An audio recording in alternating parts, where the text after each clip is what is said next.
You're watching ABC 7 News at 5, on your side. WJLA-TV yesterday filed a police brutality complaint with the Internal Affairs Division of the Prince George's County Police Department on behalf of one of our own, ABC 7 News I-Team reporter Andrea McCarran. Andrea was injured during a police stop in the county last month while she was investigating a story. And Gordon Peterson joins us now to describe what happened. Gordon? Kathleen, Leon, on April 15th, ABC 7 investigative reporter McCarran and her photographer were checking out a tip about questionable use of police and government resources in Prince George's County. They were following a county government car driven by a police officer who appears to be a full-time driver for the county's chief administrative officer. McCarran was driving. Photographer Pete Hakel was in the back seat. Suddenly, they heard the wail of police sirens and saw flashing police lights.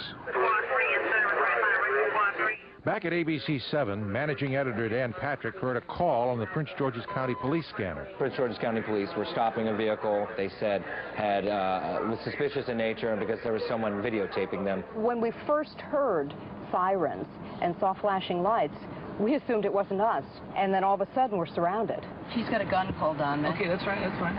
At gunpoint, McCarran did as she was told. Face the front, ma'am.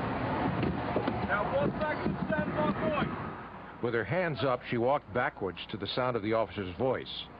Moments later, a police officer roughly pulled her arms behind her back. Did you tell him at any time he was hurting you? I didn't say a thing, because as far as I knew, there were still guns trained on me. But she was injured. My shoulder felt like it was on fire.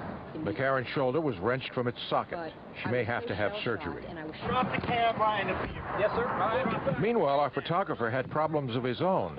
At least 3 officers had their weapons trained on him. Just keep backing up towards the sound of my voice. Just keep going. I'm a backing. Eventually, the police determined that this 5'4" 115-pound mother of 3 was not a threat, and they released her without a charge. But before she left, reporter McCarran had a question. You got pulled over because citizens that you were following. Excuse me.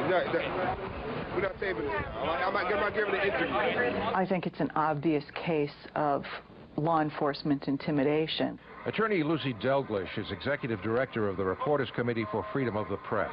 What I don't quite understand is what would be even slightly illegal about driving around town with a video camera.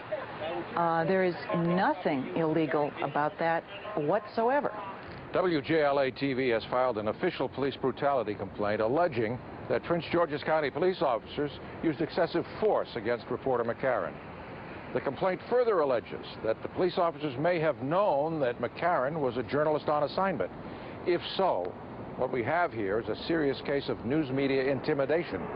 Well, I think as a legal matter, it's clear that her civil rights were violated. They cannot use their power to interfere with your constitutionally protected activities. Prince George's County Police have refused our repeated requests for interviews.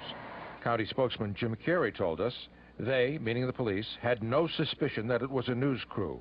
The police department was responding to a call for a suspicious person following a police officer. There was a threat felt.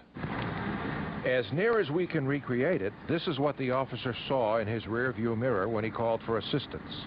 In a post-9/11 world, can you understand the officer's apprehension looking back, seeing a vehicle he doesn't know driving behind him with something in the back seat? I'm a mother of 3. Most of the time I drive a beat-up minivan. It's hard for me to perceive the sight of me as a threat. Now 1 second, stand by point. With your hands up. And that's the question. Did the officers have to use force? The incident occurred on April 15th. Why have we waited until now to report it? Well, according to ABC 7's Vice President of News, Bill Lord, we've been waiting for responses from the Prince George's County Police Department to requests for transcripts of the incident reports, radio transmissions, and email communications regarding this event. We've also requested dashboard videotapes from the 9 police cruisers on the scene, but we've been told that every single one of the federally required cameras was either inoperable or not running. Leon? Kathleen?